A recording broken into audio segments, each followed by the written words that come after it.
Isa naman, na pagtanda mo, saka mo pa sasabihin na, sana ginawa ko yun nung bata pa ako.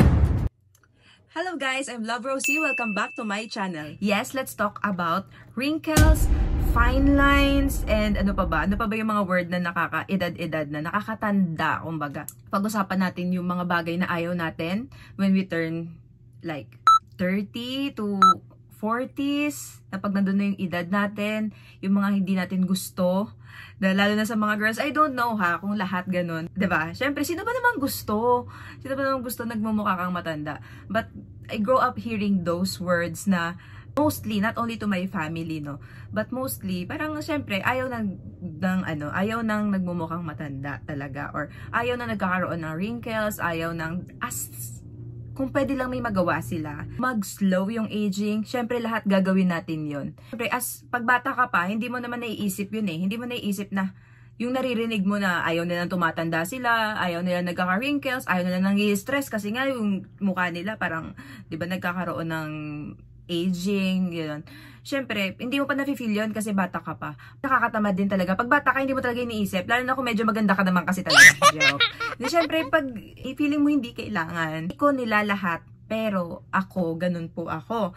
Like, 30s na.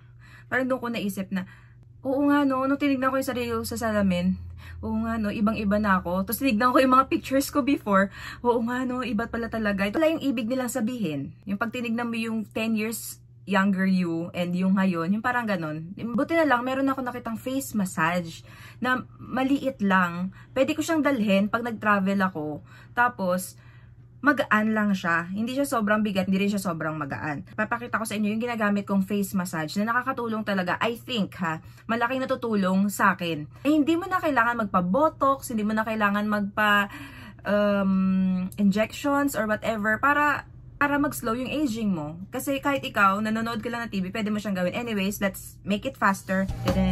Introduction of eye, face, and neck massage. 3-in-1 na po siya. So, sobrang ganda nito kasi hindi siya malaki. Buksan natin ha. Oh, ang ganda ng packaging niya.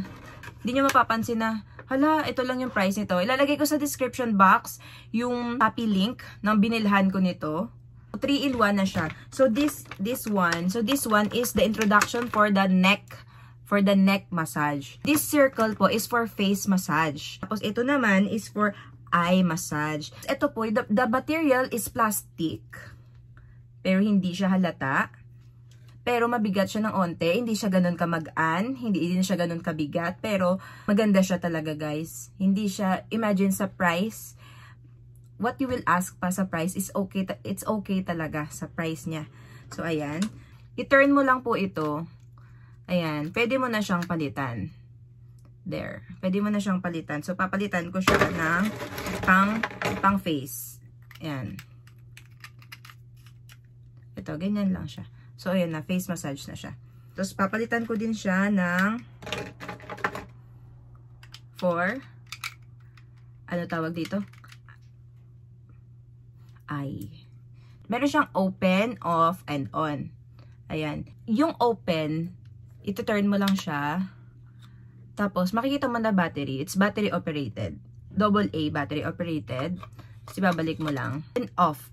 Off yung lock niya. Nasa off. I-turn mo lang. Off yung lock niya. Tapos, pag in-on mo siya, pakinggan nyo ha. Pag in-on mo siya, magbabibrate. Ayun. Ayan, nagbabibrate siya.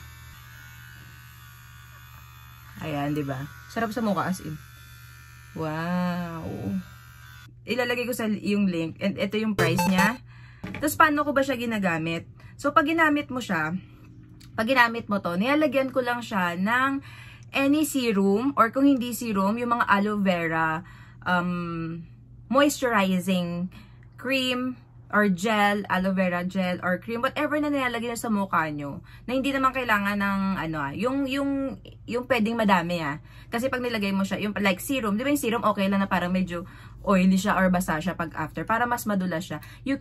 Pwede mo siyang gamitin kasabay ng face massage. While nilagay mo yung serum mo, yan, as you can see in the video that I am showing, kung paano ko siya ginagamit, pag nilagay mo po yung serum, you will just massage it sa face mo. Hindi mo naman kailangan na ilagay direct yung serum sa massager. Pwede naman sa mukha mo na. Kasi pag basa na yung mukha mo, just massage mo lang siya. Tapos yung wrinkles mo, hindi mo na kailangan magpa-botox, dear. Kahit maglagay, isabay mo lang siya. Few minutes lang, few seconds lang nga eh. Or sabihin na natin 2 minutes lang every night. Ang laking tulong na nun. Kasi lalo na ako, diba, tamad nga ako. So, malaking help pa rin sa akin. Kasi meron pa rin siyang benefit na nagagawa yung pag-massage ko ng face ko. Nanonood ka lang ng TV.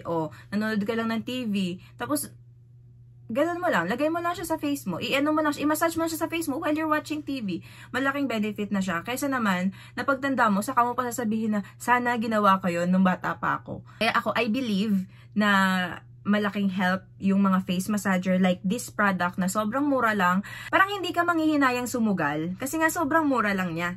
'Di ba? Hindi ka manghihinayang sumugal dito kasi may benefit siya. And it's for your face, for your skin, or mag-slow yung aging mo. Alam mo kasi, para mas-slow kasi yung aging natin, meron kasi tayong dapat na inside and outside. Yung inside, ayun yung mga supplements. Siya yung nag-work sa inside para lumabas sa outside. Like mga collagen, mga gluta, vitamin D, E, mga ganun, mga etc. Pero, guys, yung sa labas, ayun na yung mga skincare, yung mga face massager. So, para mag-work siya together, effect is really beneficial.